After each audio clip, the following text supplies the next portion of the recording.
Dios les bendiga, hermanos. Que la gracia, la paz y la misericordia de nuestro Señor esté con cada uno de los que por gracia han sido llamados, que por misericordia han sido rescatados y por los cuales se ha pagado un precio tan alto, hermano. Ojalá y algún día comprendiéramos en verdad que éramos una imitación barata de un Rolex que no valía nada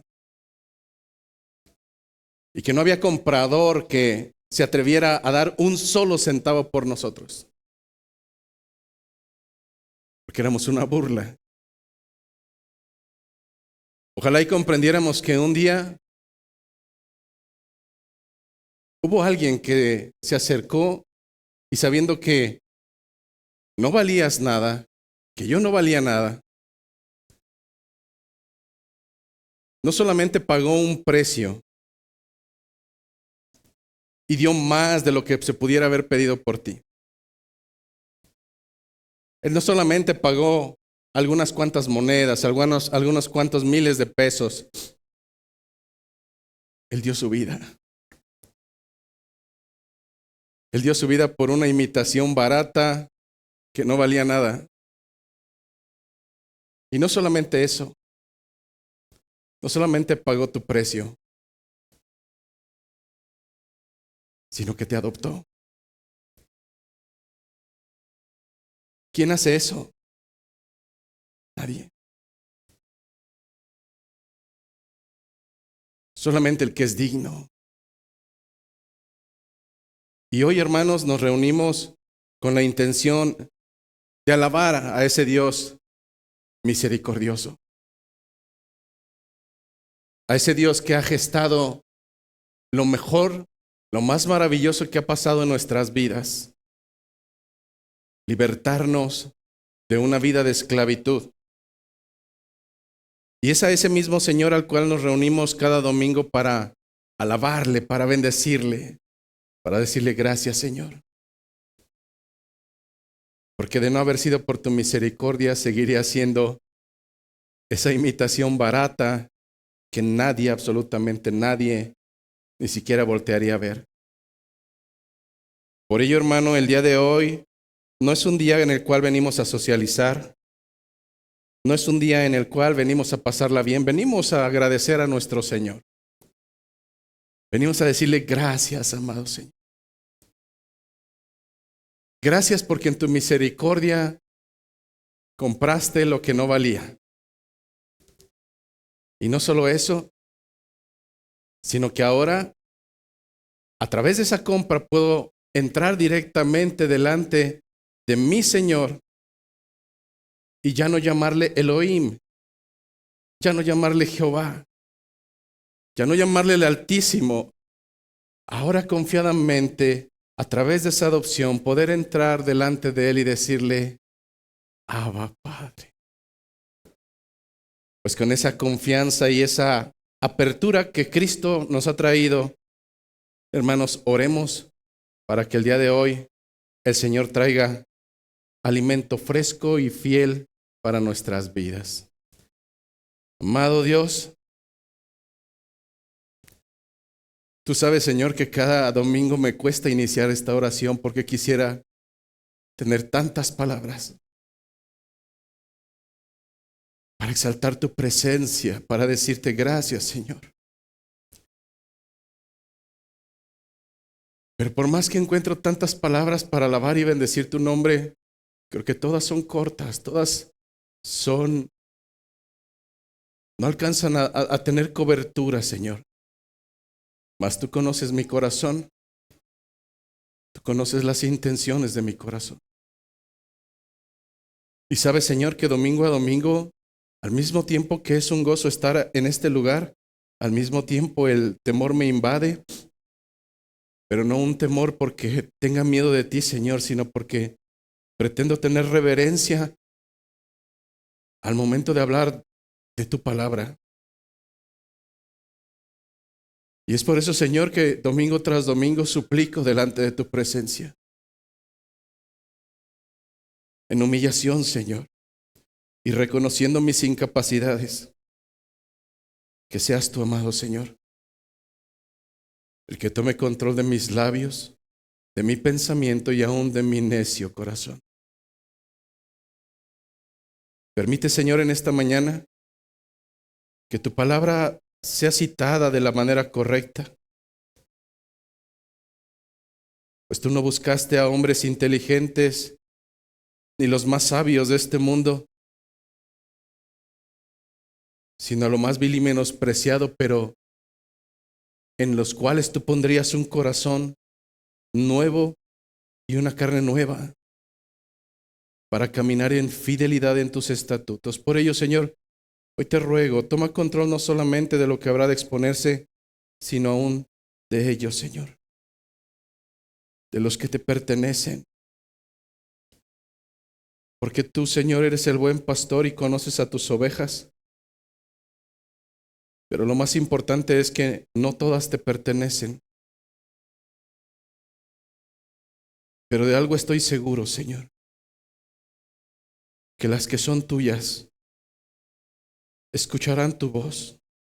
Escucharán en esta mañana tu voz, Señor, y te seguirán hasta el final de sus días. Amado Señor, Padre mío, escuchen esta mañana mi plegaria a través del glorioso nombre de Jesucristo. Amén. De la misma manera en como estamos de pie, por favor, vamos a las Escrituras. Vamos al libro a los Gálatas.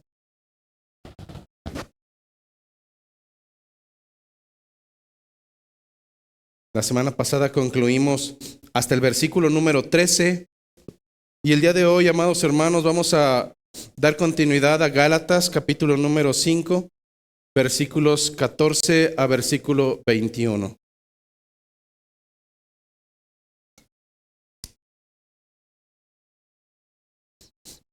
Dice la palabra de nuestro Señor: porque toda la ley en esta sola palabra se cumple: amarás a tu prójimo como a ti mismo.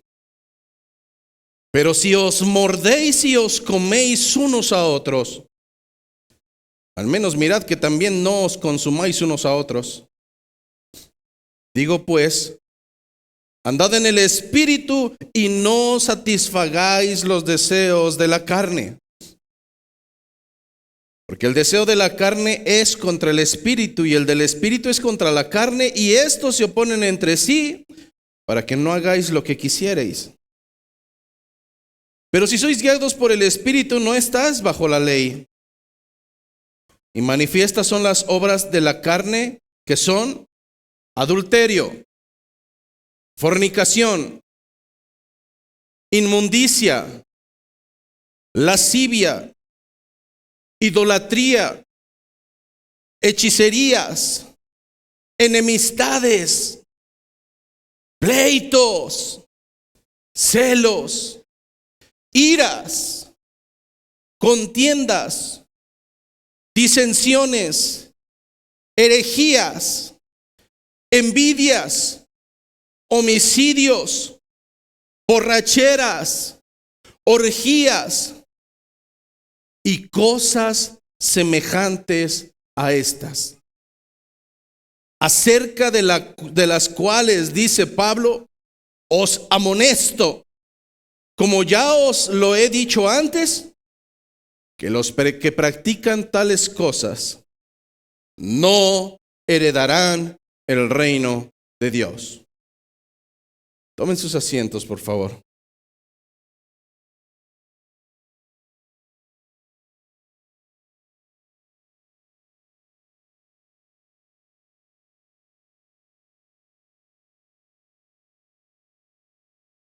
Cuando yo era muy joven, porque aunque no lo crea, alguna vez fui joven. Cuando era niño, recuerdo mucho que mi papá tenía un hábito, y sigue teniendo un hábito, lo creo así, que es el hábito de la lectura. Mi papá tenía un hábito y sigue teniendo un hábito que es devorar libros, es leer y leer y leer. Y para aquel entonces creo que él hubiera sido un buen precursor de Wikipedia, porque había palabras que a él le fascinaba encontrar palabras y su significado.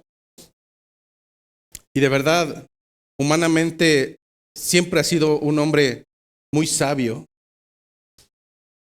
Gran parte de la manera en cómo leía era porque desde muy joven estuvo inscrito en unos libritos que le llegaban a la casa, entre otros el Rather Digest, y en otro que recuerdo muy bien, eran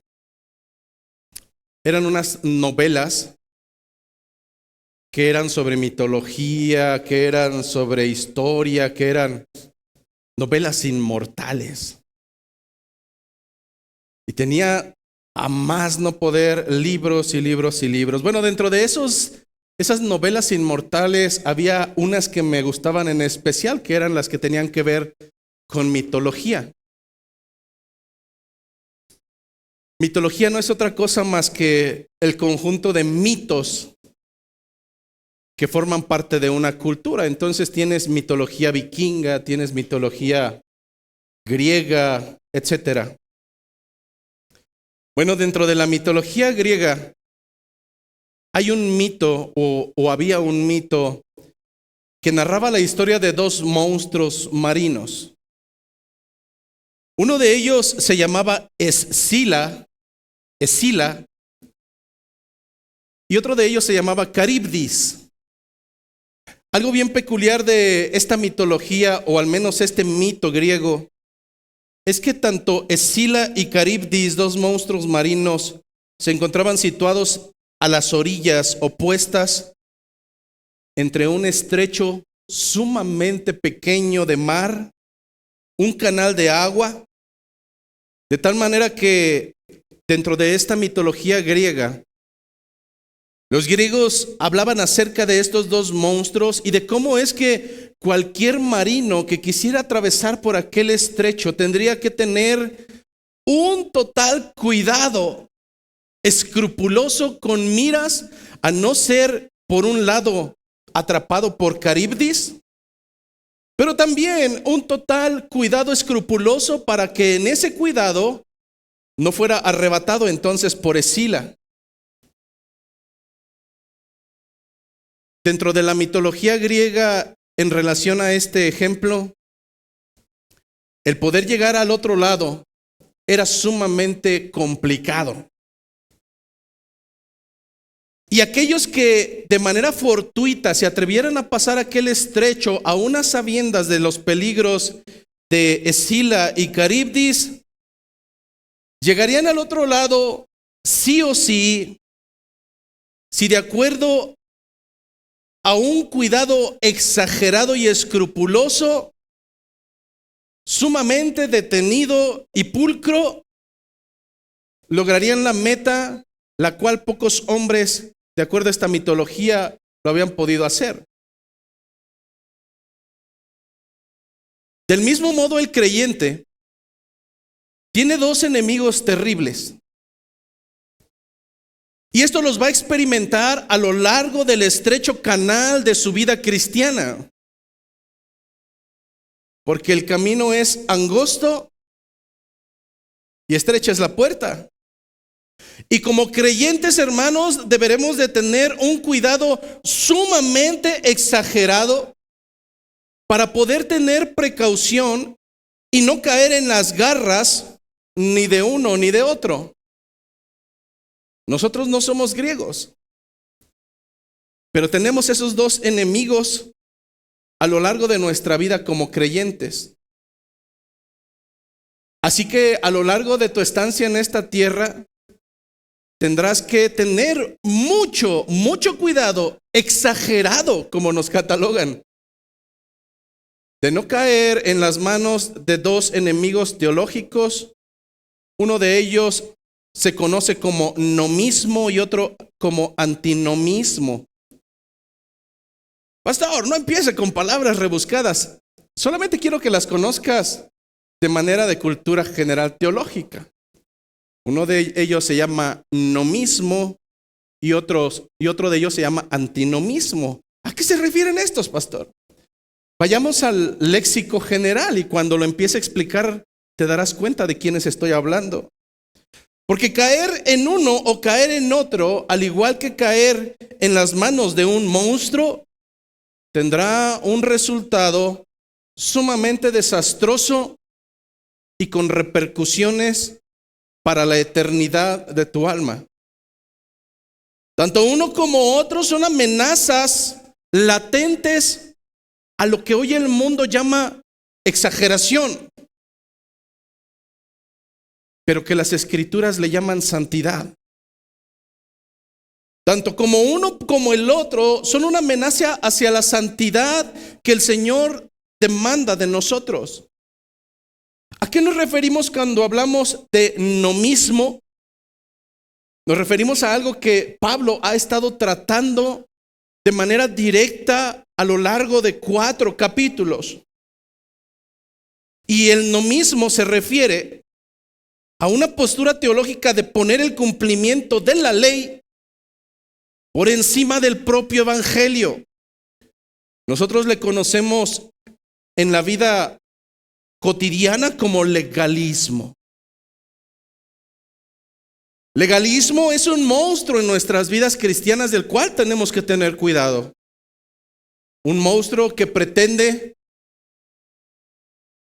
obtener la salvación a través del cumplimiento de normas y reglas.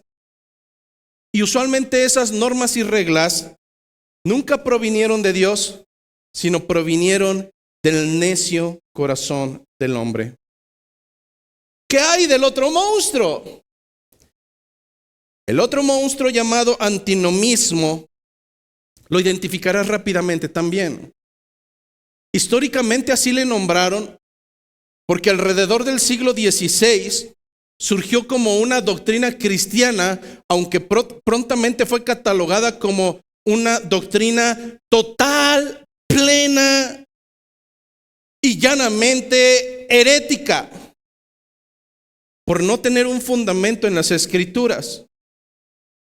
Esta doctrina del antinomismo promulga que la ley moral de Dios no es obligatoria.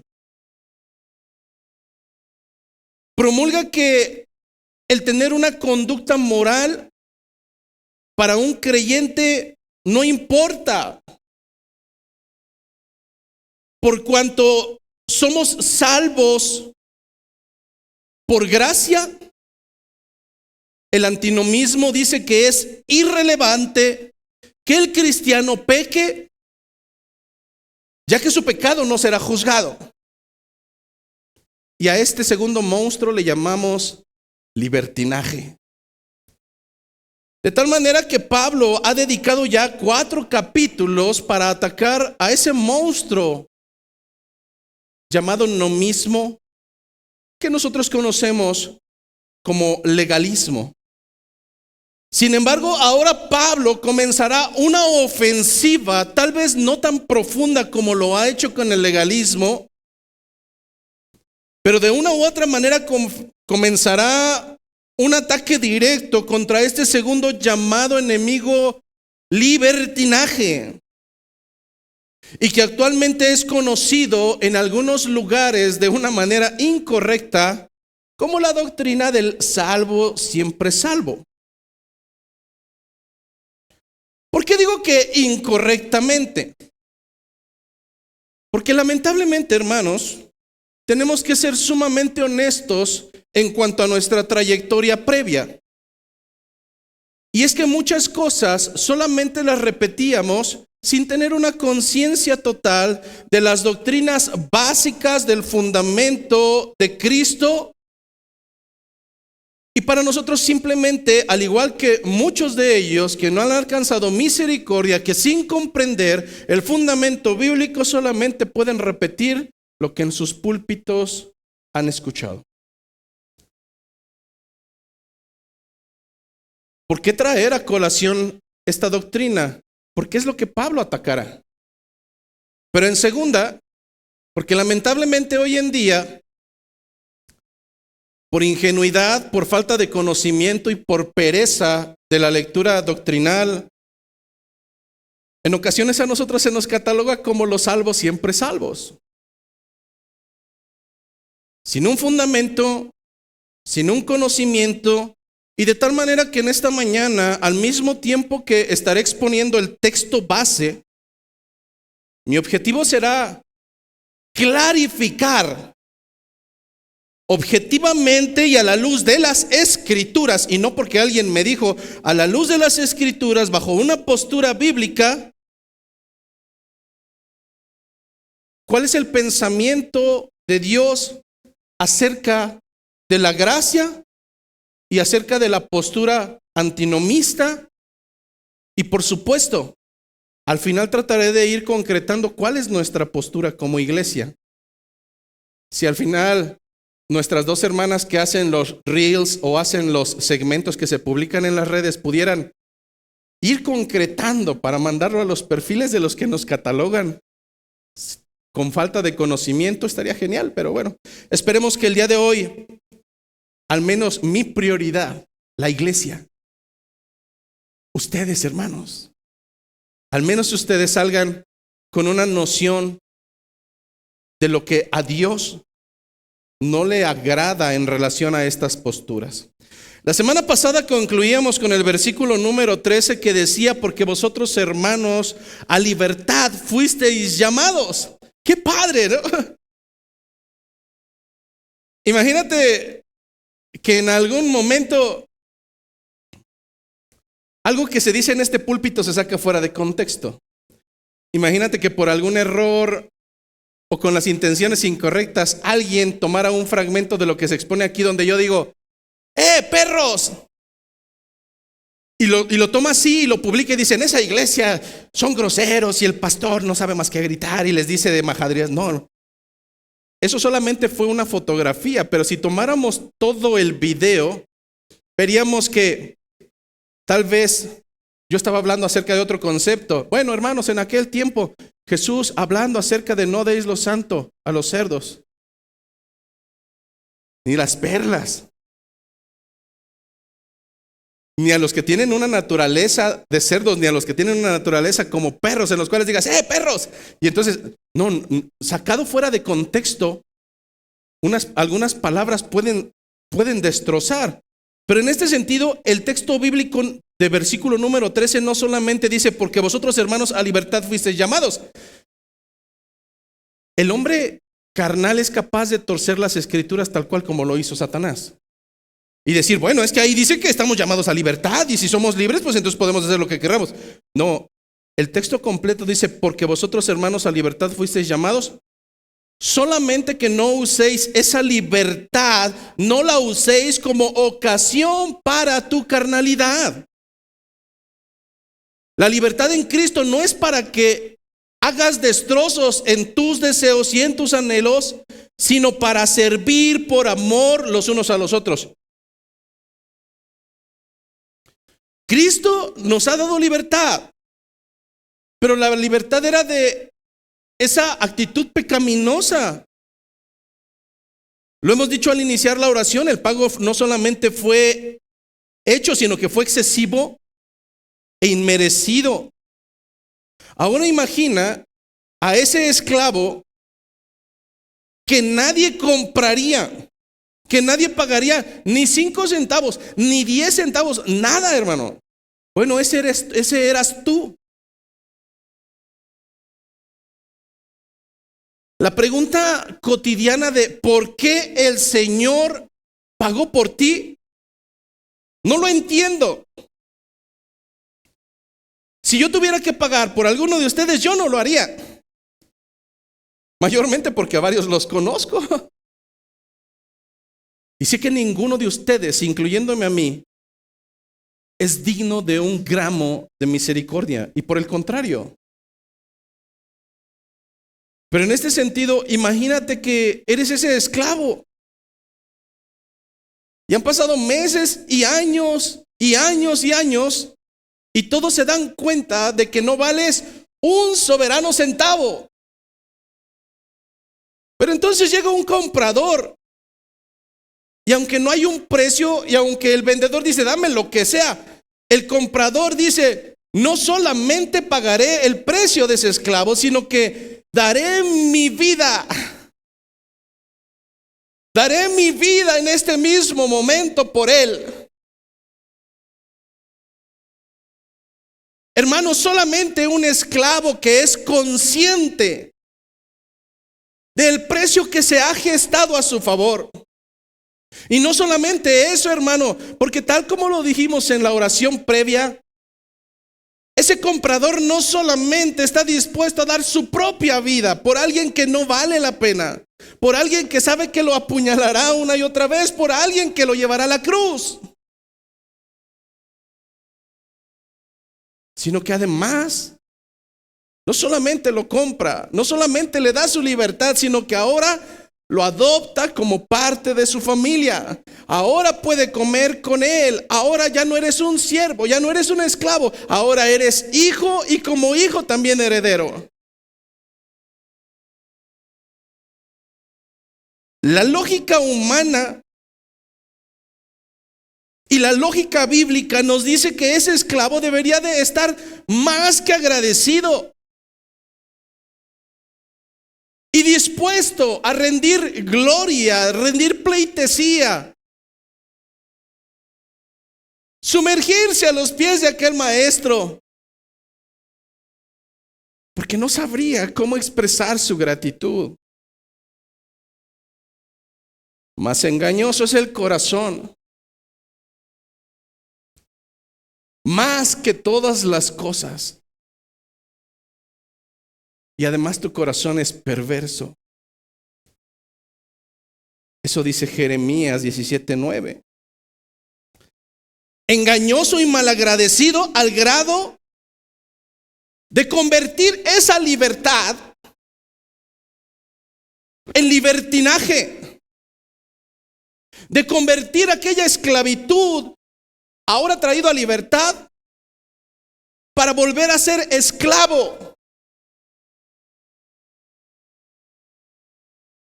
Y todo esto a causa no de las estrellas, no del mar, no de tu niñez, no de cuando te maltrataron, no.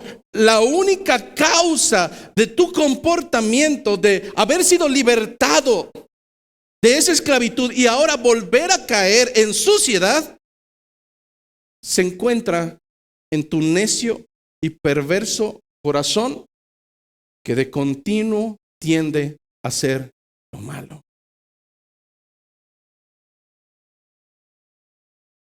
Si la libertad en la gracia de Cristo no es una permisión para pecar, entonces ¿para qué somos libres? ¿Para qué el Señor nos ha libertado? ¿Cuál es el uso real de la vida para un creyente en esa gracia? El versículo 13 nos dice que es para servir a los demás por amor. Imagínate utilizar la libertad para volver a ser un cerdo que se deleita en la suciedad. No, hermano, Cristo a través de Pablo nos está dando entendimiento que esa libertad es mucho más preciosa. Antes servías a Satanás, anteriormente servías al príncipe de la potestad del aire de este mundo. Y ahora tienes el privilegio, el honor de poder rendir tu vida no solamente a tu amo, sino también a tus hermanos en Cristo, los cuales han sido comprados al precio altísimo de la sangre de tu Señor. Servíos por amor los unos a los otros. Y por si esto no fuera poco, la segunda parte del texto del versículo 14, que es el que comenzamos el día de hoy, nos dice que si no solamente tienes esa libertad para servir a los demás, servir los unos a los otros, hay una segunda utilidad y es muy similar a la primera. Esa libertad nos sirve para amar no solamente a los que amamos, porque eso lo hacen hasta los enemigos. Eso lo hacen los gentiles. Esa libertad, hermano, es incluso para amar a aquellos que caminan a nuestro alrededor. El Señor le llama nuestro prójimo.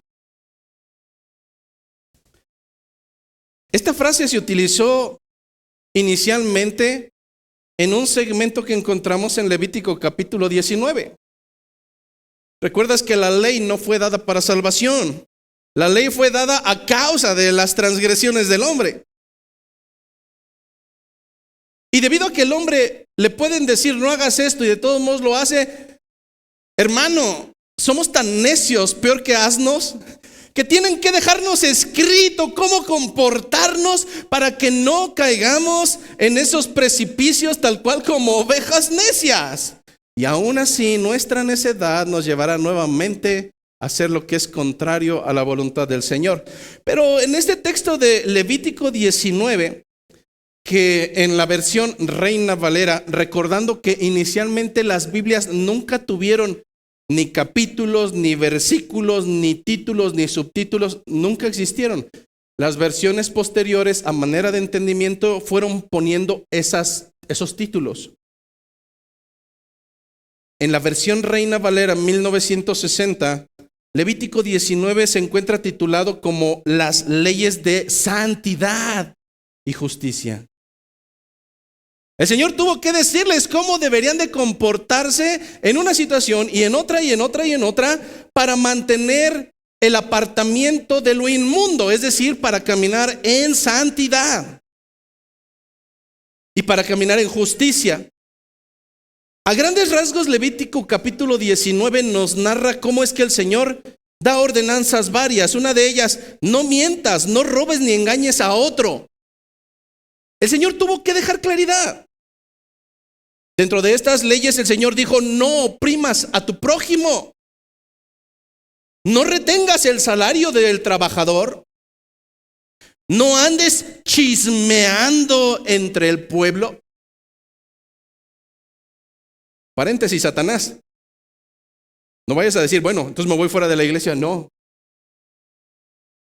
El Señor detesta a los chismosos, a los murmuradores. Dentro de estas leyes de Levítico 19, el Señor le dijo a su pueblo, razonarás con tu prójimo para que no participes de su pecado. Traducción, que para mantener la santidad incluso debes de confrontar el pecado de tu hermano y no ser un cobarde. En este sentido, dejaría claridad en el versículo 18 de ese capítulo 19 que todas estas leyes de convivencia para mantener la santidad y la justicia en medio del pueblo se resumirían en un solo texto. Amarás a tu prójimo como a ti mismo. Y al final viene la firma de quien lo escribió, yo, Jehová. Y si te das cuenta, es verdad. Pablo lo dice ahora, la ley se resume en esto: amarás a tu prójimo como a ti mismo. Y es que cuando yo de verdad amo a mi prójimo, cuando venga la tentación de la carnalidad de abrir mi bocota acerca de cosas que son ciertas o no son ciertas, cuando no se encuentra presente, al momento de recordar que debo de amarlo como a mí mismo, entonces digo yo, a mí me gustaría que me trajeran en esos chismes. No, entonces cállate. Cuando yo de verdad amo a mi prójimo como a mí mismo, entonces yo no seré capaz de tomar algo que le pertenece y que no me pertenece a mí. Cuando yo amo a mi prójimo como a mí mismo, yo no estacionaré mi carro delante de su cochera porque a mí me molesta que lo hagan conmigo. La ley de la santidad en Dios se resume en esto: amarás a tu prójimo como a ti mismo. Así lo dice el versículo 14 del texto de hoy, porque toda la ley en esta sola palabra se cumple: amarás a tu prójimo como a ti mismo. Hermano, pero eso suena a legalismo, eso suena a cumplir leyes. Sí, no, hermano, porque todo depende de las intenciones del corazón. ¿Tú cumples una legalidad de Dios para obtener salvación o cumples una legalidad de Dios por amor y por sujeción a su palabra? La realidad es que un legalista no puede cumplir este mandato. Un legalista ama a una persona sobre todas las cosas en el mundo, y es a él mismo. Pero un legalista no tendrá la capacidad en el corazón, no puede, no solamente no quiere, hermanos, sino que no puede. Un pecador, por muy recto que sea en esta vida, no puede amar a su prójimo como a sí mismo. A causa de su pecado está incapacitado. No lo puede hacer. Por tanto, el amor verdadero hacia otros nuevamente se puede experimentar única y exclusivamente por gracia. Aun cuando suena a mandato, solamente los corazones que han sido transformados por aquel que cambia las vidas, solamente un corazón transformado podrá cumplir esta ordenanza: amar a su prójimo como a sí mismo. Pero además, el poder amar a quien no lo merece, lo mismo que hizo Jesucristo contigo. El poder amar a quien es despreciable. El poder amar a quien te saca canas verdes. El poder amar a quien es necio. Vendrá solamente como fruto de tu salvación, como fruto de que como evidencia del fruto que surge cuando has sido sellado a través de las arras del Espíritu. En otras palabras, solamente alguien que ha sido regenerado a través de la misericordia de Dios podrá tener la evidencia de salvación, de ser capaz de amar incondicionalmente a quien no lo merece. ¿Y qué sucede si mi naturaleza es otra? ¿Y qué sucede si por más que intento en mis fuerzas, no puedo amar a ese infeliz que congrega con nosotros y que tan despreciable es? Es que, pastor, usted no sabe cómo su naturaleza es tan desagradable, tan degradante, que infla el hígado. Probablemente no, pero yo sé cómo eres tú. Y sé cuál es la naturaleza de la cual el Señor nos ha provisto cuando no hemos alcanzado misericordia. Y es igual. Si tú no comprendes cómo es que debes de amar a tu esposa, aun cuando te saca canas verdes, cuando venga esa pregunta, respóndela con otra pregunta: ¿de qué manera Dios me ha amado siendo yo peor que mi esposa? Nuevamente, y si mi naturaleza es otra, y si el fruto es contrario a amar, pues hermano, creo que estás en graves problemas. Congregante, simpatizante o lo que seas. Si hoy en día no hay una capacidad como resultado del fruto de caminar en el Espíritu, de poder amar a quien no lo merece, estás en un grave problema. Y yo en tu lugar, de verdad, rogaría por misericordia del único que la puede extender. Pablo deja claridad en el versículo 15 que en verdad hay otra naturaleza, dejando claridad a través de las siguientes palabras y diciendo: pero si os mordéis, es decir, deberías de amar a tu prójimo como a ti mismo. Y probablemente algunos los hay, pero hay otros que no. Hay otros que se muerden, que se trituran, que se comen entre ellos. Mas Pablo da un consejo: si esa es tu naturaleza, al menos ten cuidado de que no terminen por consumirse los unos a los otros. Y no está hablando en un plano terrenal, hermano. El hecho de tener una naturaleza contraria a la del Espíritu de Dios te va a llevar a condenación.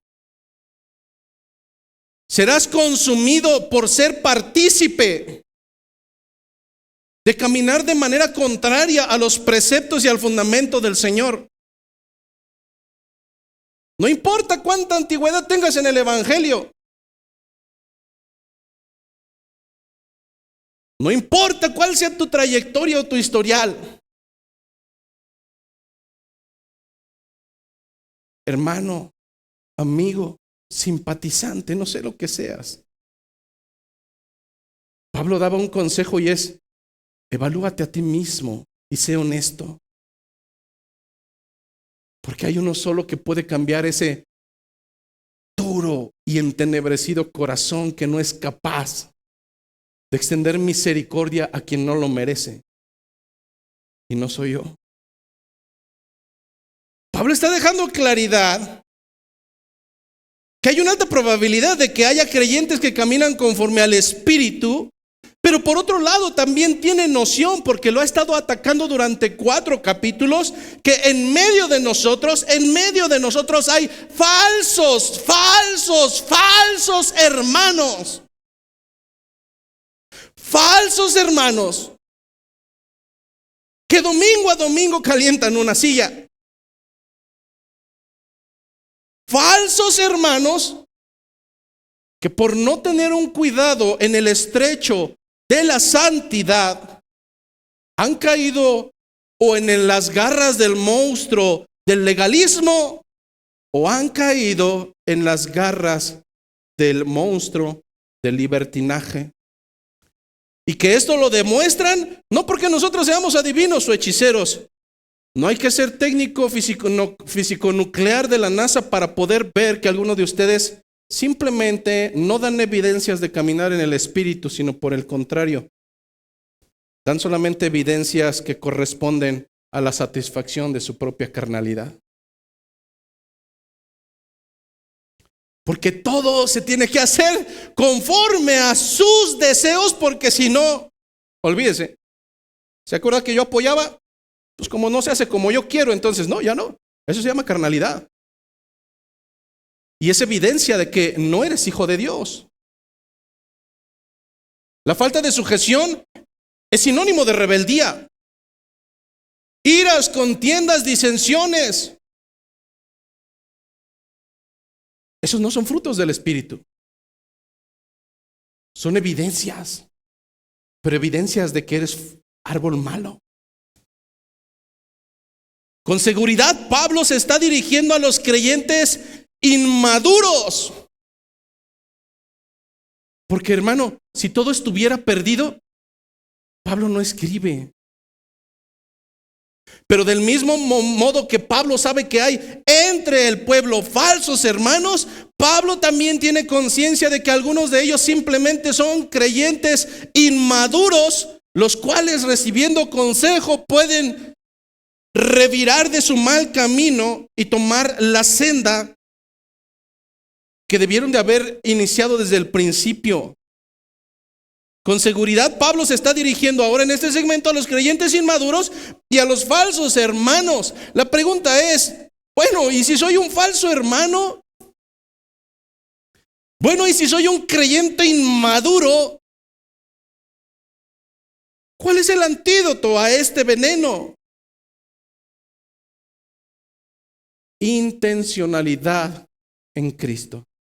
Intencionalidad en Cristo. Versículo 16, digo pues, andad en el Espíritu y no satisfagáis los deseos de la carne.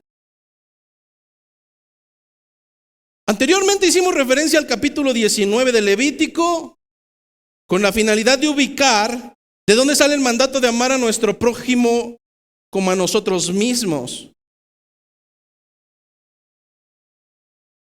Sin embargo, si nosotros vamos al contexto de ese capítulo 19, se nos da la razón del por qué debemos amar a nuestro prójimo. Levítico 19, capítulo 19, versículo 1 y 2.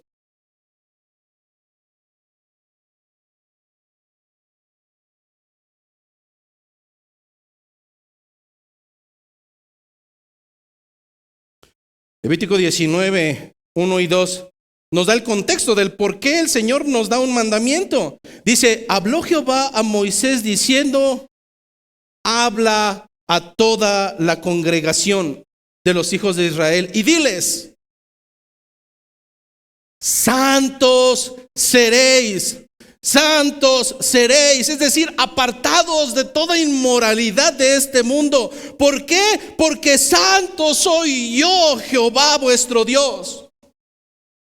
Oiga, pastor, pero pues eso ya está anticuado, igual que usted. Esas son cosas del Antiguo Testamento. Bueno, en el Nuevo Testamento, Primera de Pedro, capítulo 1, versículo 13 al 16, nos reitera nuevamente lo mismo. Primera de Pedro, capítulo 1, versículos 13 al 16. Hablando nuevamente de la santidad que nunca pasará de moda y será un mandato del Señor, Pedro escribe lo siguiente: por tanto, ceñid los lomos de vuestro entendimiento, sed sobrios y esperad por completo en la gracia que os traerá cuando Jesucristo sea manifestado. Como hijos obedientes, no os amoldéis, no os conforméis a los deseos que antes teníais estando en vuestra ignorancia, sino como aquel que os llamó es santo, sed también vosotros santos en toda vuestra manera de vivir, porque escrito está: sed santos porque yo soy santo. Firma al calce yo Jehová. De tal manera que hablar aún hoy en día de que tenemos libertad para poder pecar debido a que nuestros pecados han sido limpiados ya, es vivir en la peor tontería y negación de concupiscencia en tu propia naturaleza maligna y evidencia de que en verdad aún no te ha amanecido. Sigues en tinieblas, sigues entenebrecido, sigues en la oscuridad.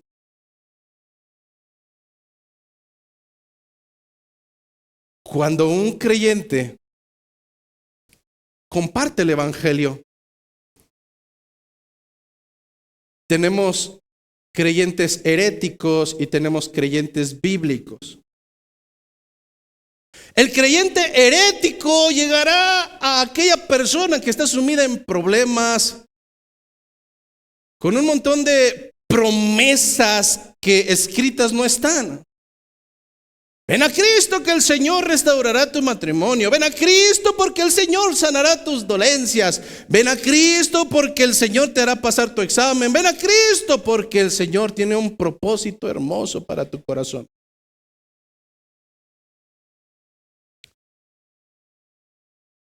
Hay un propósito, claro. Y claro que hay un propósito. Y el propósito no es que seas sano. El propósito no es que seas próspero.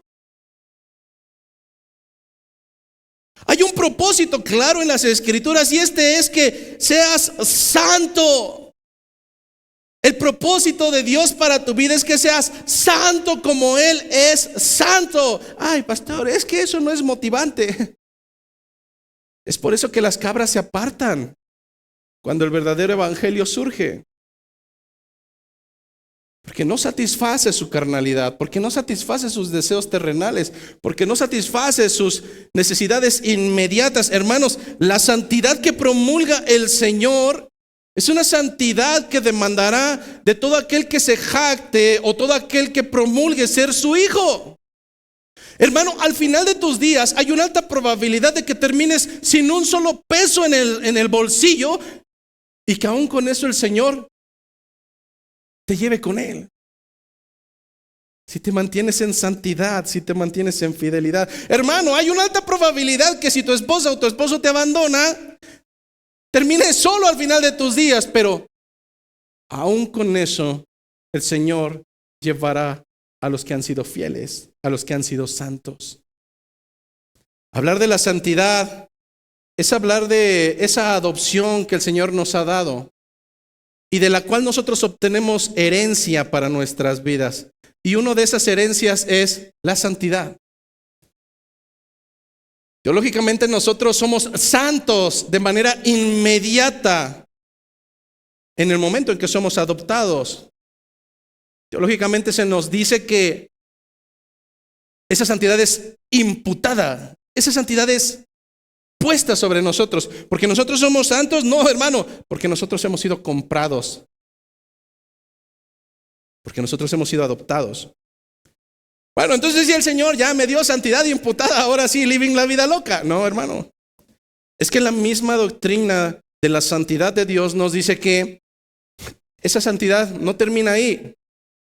Si en verdad eres hijo, si en verdad eres hijo y no eres bastardo, si en verdad eres hijo, entonces tu deber es caminar en una santidad progresiva el resto de tus días en esta tierra. Y cuando un versículo anterior hablamos de la intencionalidad en Cristo como el antídoto a esos dos monstruos, es hablar de que en tu corazón la santidad es una decisión. Oiga, pastor, usted nos ha dicho que nosotros no decidimos nada. No, hermano, lo que yo he explicado desde este púlpito es que hay un solo rincón y un recoveco donde tú jamás, ningún ser humano podrá tener elección ni libre albedrío, y este es en la salvación, en el proceso de salvación. Eso le pertenece solamente al Señor. Pero en el resto de tu vida en esta tierra tienes toda la libertad que quieras.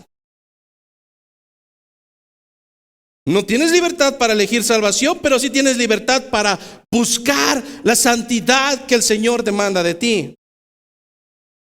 Algunos ejemplos solamente. Fin de semana, después del culto, llego a mi casa, abro el internet. Es tu decisión. Abrir pornografía. Es tu decisión abrir suciedad. O es tu decisión abrir cosas que edificarán tu vida espiritual. Eres libre. ¿Eres libre para incentivar la santidad o eres libre para sumirte en la asquerosidad? Redes sociales. Tú eres libre. Señorita, usted es libre para mostrarse como ramera en las redes sociales. Usted es libre para mostrar ese cuerpo y los cerdos se alimenten en las redes sociales. O usted es libre para transmitir el evangelio a través de ese medio. Usted es libre. Usted es libre de hacer con su tiempo lo que usted quiera. Con su tiempo usted puede satisfacer su carnalidad porque usted lo merece. Y el día del Señor, me vale un pepino, yo me voy. Usted es libre. Usted es libre para buscar las cosas que convienen, o usted es libre para buscar las cosas que no convienen. Y a final de cuentas, no es su tiempo. Ese tiempo le pertenece al Señor. Vestimenta. ¿Usted es libre? Por supuesto. Esta mañana le pedí el teléfono a mi esposa y le dije, a ver, pásame tu teléfono para ver qué outfit combina. Y obviamente hay outfits con pantalón caqui y con sandalias o con guaraches. Pero eso no es propio para venir al culto del Señor, al menos no para el que está acá enfrente. Es mi decisión. ¿Te ha pasado, hermana, que en algún momento te levantas y dices, ay, estoy bien deprimida y no me voy a poner? ¿Te vistes de acuerdo a tu estado de ánimo? ¿Es tu libre albedrío? Sí, por supuesto, es tu libre albedrío.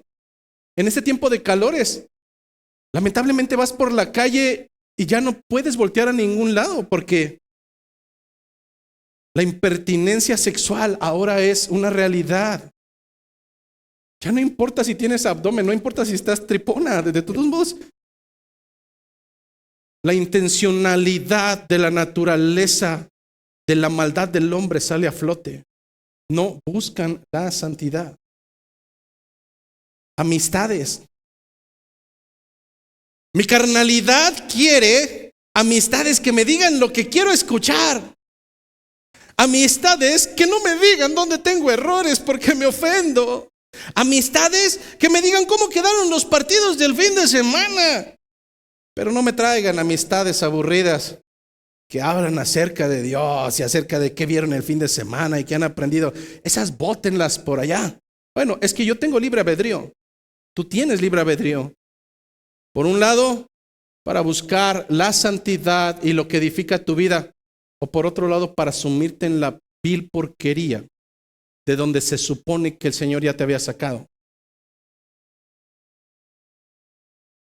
Por eso, hermanos, yo puedo atreverme a decir que no, usted no es un títere en las manos de Dios.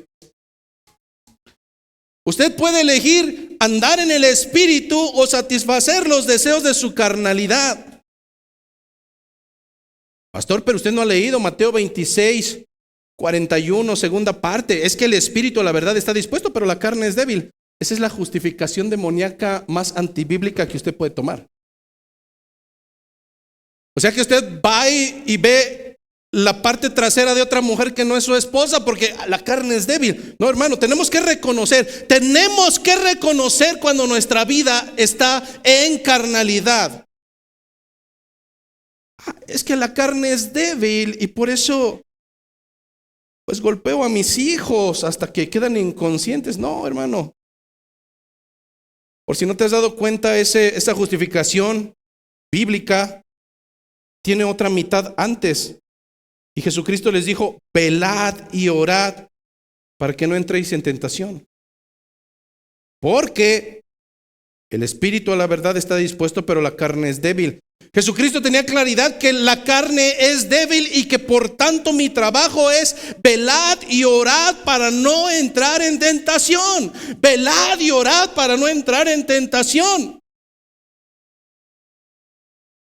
¿Por qué caes en ocasiones de pecar? ¿Porque la carne es débil? No. Porque debiendo de haber estado de estar en las cosas del Señor, no estás en ninguna. Porque patéticamente eres una imitación de creyente y estás ocupando un lugar que no te corresponde. Porque tu trabajo debería de ser velad y orad para no entrar en tentación, pero como tu carne es débil. Es por eso que intencionalmente, yo puedo optar por amar a mi esposa o por detestar a mi esposa intencionalmente.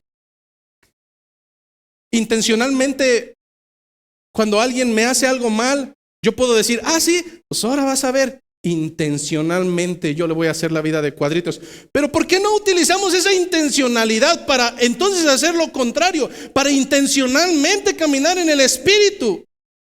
¿Es posible? Sí, por supuesto que es posible. Hermano, usted decide irse de filo o quedarse a convivir con la iglesia en Cristo. Hermano, usted decide si hacer las cosas correctamente y abrir su boca para edificar, o usted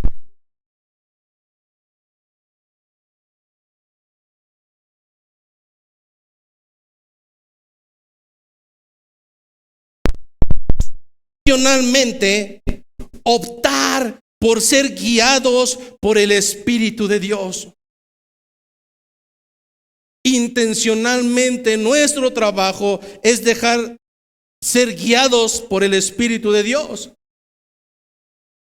El consejo que está dando Pablo es que intencionalmente en tu corazón debes de buscar implícitamente no andar en la satisfacción de la carne.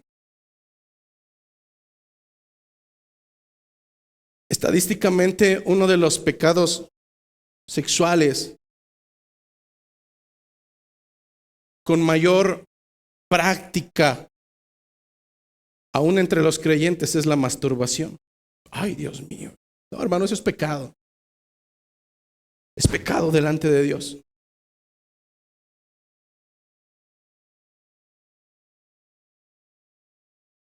¿Por qué llegar a ese pecado? Porque intencionalmente quieres satisfacer los deseos de tu carnalidad.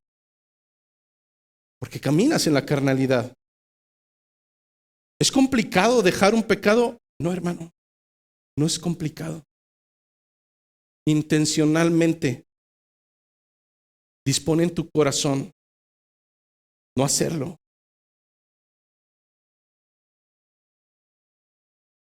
Versículo 17, porque el deseo de la carne es contra el espíritu.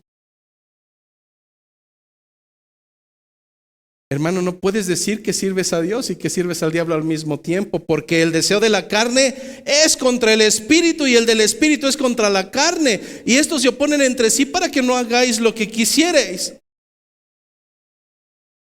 En otras palabras, lo que está dejando claridad Pablo es que ese concepto del salvo siempre salvo es una total aberración. Decir que por cuanto el Señor te ha salvado ahora puedes hacer lo que quieras es una total aberración. Aquel que realmente es consciente de su libertad deberá de caminar en esa libertad, pero para hacer la voluntad del Señor, a sabiendas de que todo lo que es de la carne va en contra del espíritu, es contrario y de manera viceversa, de tal manera que si eres hijo de Dios, no pecarás a gusto. Trae a tu mente ese pecado recurrente en tu vida y que intencionalmente caes ahí no porque la carne sea débil, sino porque tú amas caer ahí. Hermano, a partir del día de hoy, cambia las intenciones conscientes de tu corazón. Si eres hijo de Dios, no pecarás. Y si caes en ocasión de pecado por descuido, créeme que si en verdad eres hijo, no podrás estar a gusto. No podrás tener un pecado oculto. En ocasiones te engañas a ti mismo. ¿Crees que porque vives lejos o porque la gente no te frecuenta, no nos damos cuenta de que vives en ocasión de pecar? Mas no te cuides de nosotros, cuídate del Señor. Él lo ve todo. Y ante Él darás cuenta. Pero un verdadero hijo no puede estar tranquilo. Me acuerdo que cuando mi papá iba avanzando en edad, le hacíamos un poco de burla porque cada que comía, al final siempre traía el buche ensuciado.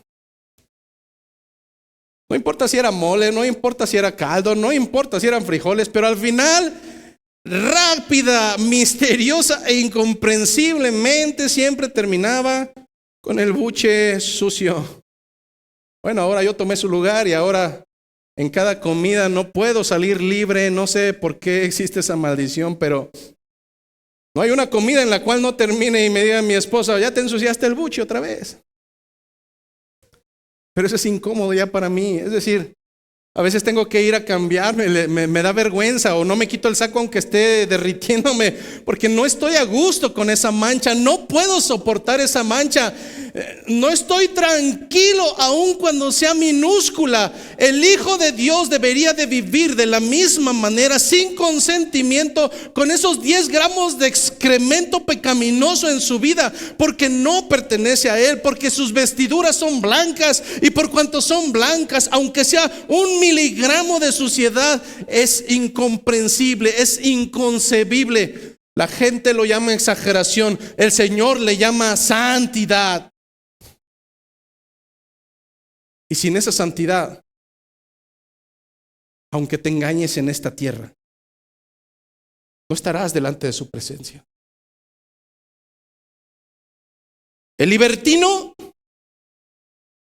que creyéndose hijo camina en esta tierra experimentando el pecado y gozándose, bola de tontos, sí voy los domingos, pero qué. Bueno, el libertino no es hijo. Y él no experimenta esta lucha entre el espíritu y la carne. No, él es tibio. Él lo mismo le da terminar orinado en una calle, totalmente borracho, que lo mismo engañar a su esposa, que lo mismo pensar que engaña a Dios.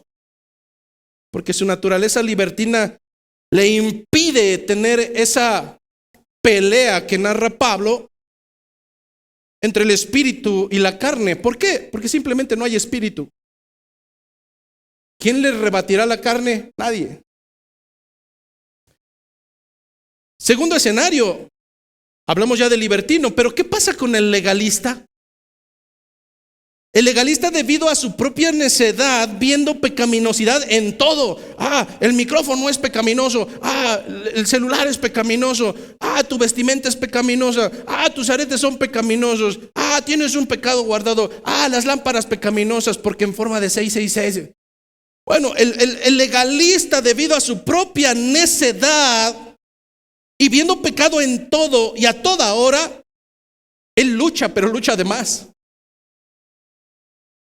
Pero no está luchando con el espíritu. Está luchando la pelea equivocada.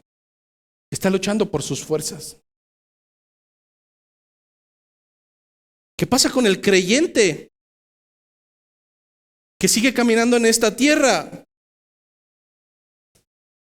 El creyente, el verdadero creyente, agonizará constantemente. Constantemente estará agonizando cuando el pecado llega a su vida. Tal cual como lo hacía Pablo en Romanos 7:24, diciendo: miserable de mí, ¿quién me librará de este cuerpo de muerte? ¿Quién? Porque Señor, tú lo sabes, lo que no quiero, eso hago. Mas Pablo nunca lo utilizó para justificar su pobredumbre. El verdadero creyente agonizará constantemente cuando por alguna razón, mayormente por descuido, tenga esa pequeña mancha en su buche. Mas tenemos un cuarto escenario. Algunos de nuestros hermanos ya no pelean esta batalla. Ya no agonizan como tú y yo cuando el pecado desespera nuestras vidas. En este cuarto escenario, algún día estaremos tú y yo, hermano, en el escenario del creyente que ha sido redimido y que se encuentra ya en la gloria de su Señor. Para Él, gloria al Señor. Esa batalla ha terminado y ha obtenido la victoria. En la misericordia del Señor, algunos de nosotros llegaremos a culminar esta carrera.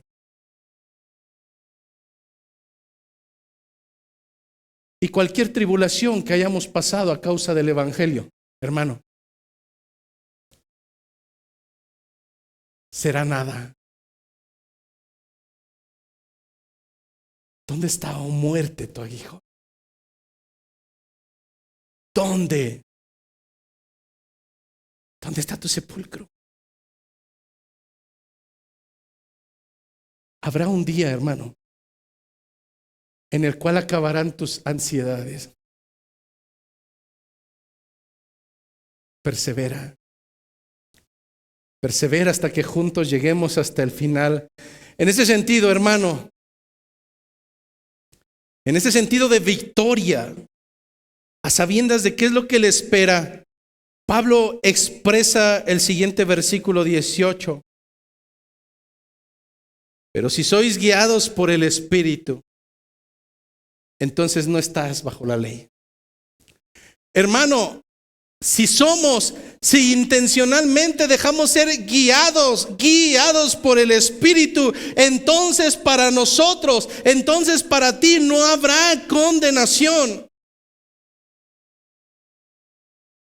Estar bajo la ley, lo hemos visto, es sinónimo de juicio, es sinónimo de maldición, de derrota, porque la ley no tiene la capacidad de salvar, mas el que es guiado por el Espíritu camina en la confianza de su libertad. Son guiados por el Espíritu los que pertenecen a Cristo.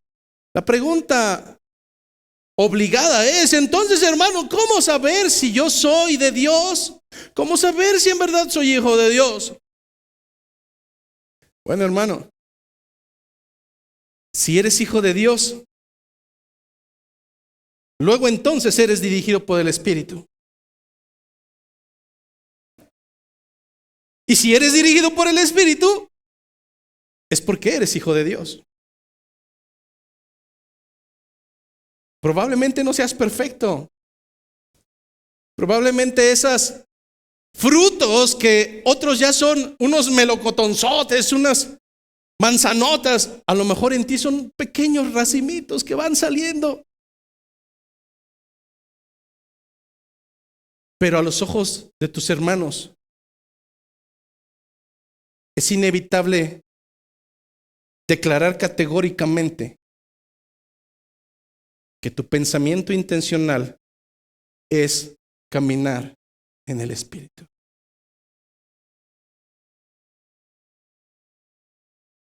El que es hijo de Dios no es perfecto, pero el que es hijo de Dios tendrá siempre la tendencia a pedir perdón y arrepentirse de sus faltas. Imagina por un momento a un afeminado, y no estoy hablando de géneros ni nada, estoy hablando de un hombre que no toma las riendas de su hogar. Estoy hablando de un hombre que para él es más placentero en su carnalidad dejar que su esposa resuelva todo. Él fue diseñado como hombre, como cabeza, pero a él le gusta más ser la mujer del hogar, porque es afeminado. Al fin que la esposa resuelve. Al fin que la esposa hace lo que yo debería de hacer. Eso es pecado. Absolutamente ir en contra del propósito de Dios es pecaminoso. Y por eso está condenado. No, hermano. Ese hombre está llamado a arrepentimiento genuino, a tomar el lugar que le corresponde, a fajarse los pantalones y tomar el rol que Dios le ha designado. Ni los afeminados, ni los que se echan con varón, etcétera, etcétera, no entrarán en el reino de Dios. Es por eso que un verdadero hijo de Dios no solamente cae en pecado, porque lo seguirá haciendo el resto de sus días hasta que parta de este mundo, porque la perfección no llegará sino hasta el momento en que lo perfectible venga por él. Pero de aquí a que venga el Señor, un hijo de Dios cayendo en ocasión de pecar tenderá siempre sí o sí a pedir perdón, a arrepentirse de sus faltas y a caminar en fidelidad. La única diferencia entre un gentil y un creyente no es que uno peca y otro no. Eso es un error. La diferencia es que un hijo de Dios se comporta como hijo de Dios y admite sus faltas y reconoce sus caminos y reconviene para caminar en sujeción. El hijo de Satanás no. Por tanto, hermano, bajo estos argumentos no hay cabida para un pensamiento de libertinaje entre nosotros. Déjese esas justificaciones malas e incorrectas de decir que usted peca porque la carne es débil. En este sentido, ¿tenemos seguridad entonces de nuestra salvación? Absolutamente sí, pero no por nuestras obras, sino por las obras de la fe en Jesucristo Jesús. Esto nos faculta para pecar, saber que seremos salvos, que somos salvos. Entonces esto es un permiso. ¿Nos es lícito pecar bajo la justificación de la gracia? Aquí la respuesta cambia, absolutamente no. La salvación por gracia siempre traerá evidencias. El salvo por gracia implícitamente caminará en el Espíritu. ¿Cómo sabes que un blanquillo es blanquillo? Porque se ve como blanquillo, sabe a blanquillo, se cocina como blanquillo. ¿Cómo sabes que se coló una pelota de golf en medio de los blanquillos? Porque no se ve como blanquillo, porque no parece como blanquillo, no sabe a blanquillo, no es un blanquillo. Muchos son los llamados,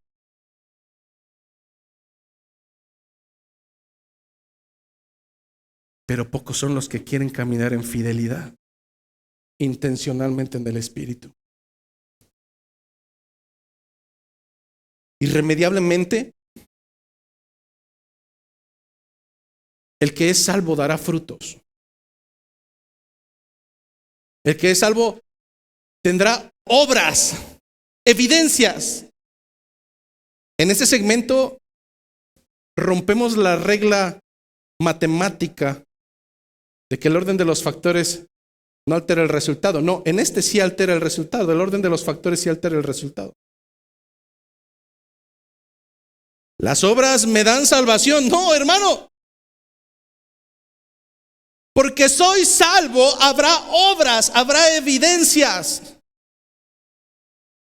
Santiago 2:17, la fe sin obras es muerte en sí misma. Traducción, tu fe, si no tiene evidencia, si no hay frutos, es una fe barata, no sirve absolutamente para nada. Tírala al pozo, mándala al cementerio porque está muerta.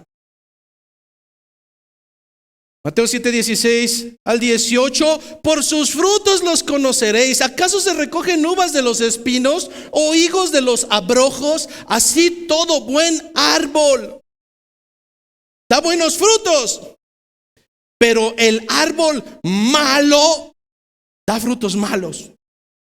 No puede el buen árbol dar malos frutos, ni el árbol malo dar frutos buenos. Gálatas 5:19-21, el mismo sentido. Y manifiestas son las obras de la carne, que son adulterio. No está hablando de los que andan en el espíritu, está hablando de los que andan en la carne, los que son contrarios a Cristo, los que sus frutos dan evidencia de que se están engañando a sí mismos. Son tan buenos engañadores que no solamente engañan a los demás, se engañan a sí mismos. Pero estos frutos son inevitables y no pueden ser ocultos. ¿Cuáles son esos frutos? Del que no anda en el espíritu y del que sí anda en su carnalidad. Adulterio. Pastor, lo bueno es que yo nunca he tenido intimidad con otra mujer. Es que no basta que tengas intimidad con otra mujer. Jesucristo lo dejó claro, Sermón del Monte. Cualquiera que anhela, cualquiera que desea a una mujer que no es su esposa, ya es un adúltero. Así le puedas ver la muñeca o el tobillo y la anhelaste en tu corazón, eres un adúltero. Bueno, este es un fruto, una obra de la carne. Fornicación igual a intimidad sexual sin estar casado. Llámale novio, llámale unión libre, llámale como quieras, pero es pecado, es fornicación. Inmundicia. Lascivia. ¿Te has preguntado qué quiere decir lascivia? Lascivia es esa obsesión de sexualizar todo. No puedes estar un solo minuto sin ver pasar incluso una escoba cuando dices, es una tendencia enferma a pecar de un modo degradante delante de Dios en términos de sexualidad. ¿Qué otras obras distinguen a los que pertenecen no a Cristo sino a la carne? Idolatría, hechicerías.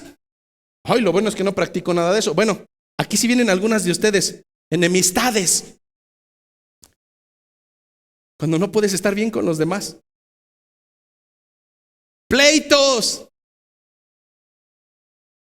Aquí viene una muy común. Hermanitas, señoritas y también algunos que otros varones. Celos. ¿Quieres otra más? Es que fue mi ira santa, por eso les grité. No te equivoques, aquí dice iras. Es una obra de la carne. No se la adjudiques a Dios.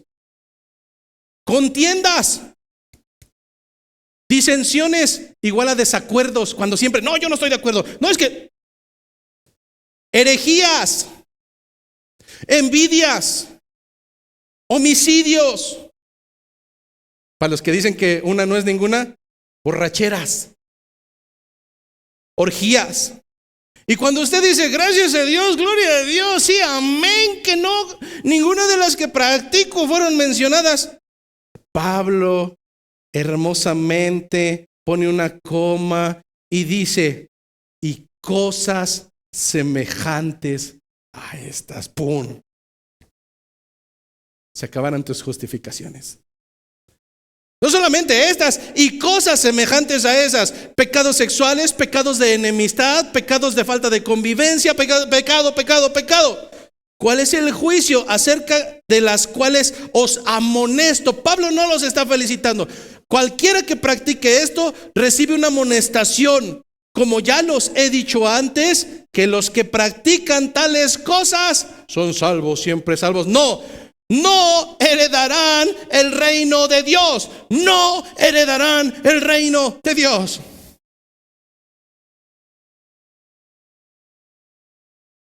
Por tanto, podemos llegar a una sencilla y simple conclusión sumamente larga.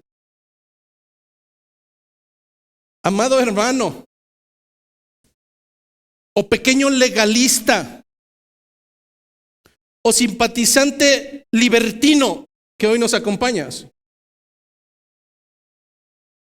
Los dos enemigos más feroces de un creyente en esta tierra están al acecho y siempre estarán deseosos de hacerte caer en sus garras. Tu deber y el mío es caminar con exageración. Es caminar con un exagerado cuidado, no solo por un momento, sino a cada instante, a cada minuto, a cada segundo de nuestros días, porque tú y yo somos llamados a santidad y a apartarnos de la inmoralidad pecaminosa de este mundo. Tú y yo tenemos que caminar intencionalmente en el Espíritu. ¿Cómo lo lograremos? Echando mano de los medios de gracia que el Señor nos ha dejado. Las disciplinas espirituales para nuestra vida cristiana. Jesucristo dijo en Mateo 11:29: llevad mi yugo sobre vosotros y aprended de mí, que soy manso y humilde de corazón, y hallaréis descanso para vuestras almas. Pero tengo que dejarte claridad en esta mañana que leer todos los días un versículo no te hace creyente y mucho menos te hace tener una convivencia con Cristo. Que ayunar una vez a la semana te hará más espiritual. Estás mal. Solo te parecerás cada vez más a Cristo en la medida que comulgues con Él. Por tanto, hermano, tienes que estar apercibido, velando y orando, haciendo uso de los medios de gracia que el Señor nos ha provisto. Aparta un tiempo de manera diaria para tener intimidad con tu Señor. Medita en su palabra, ora su palabra, memoriza su palabra. Y si eso no te basta, busca comunión intencional. No con tus familiares gentiles, hermano.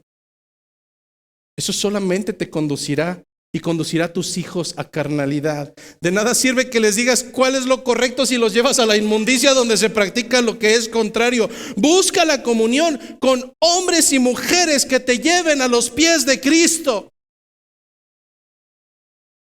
Pues aún en medio de la iglesia hay falsos hermanos que te conducirán a todos lados, pero no al lugar correcto.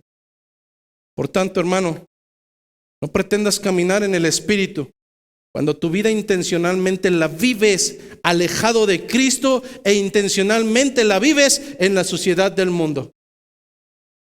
El resultado solamente será juicio. Y no podrás argumentar desconocimiento al final de tus días.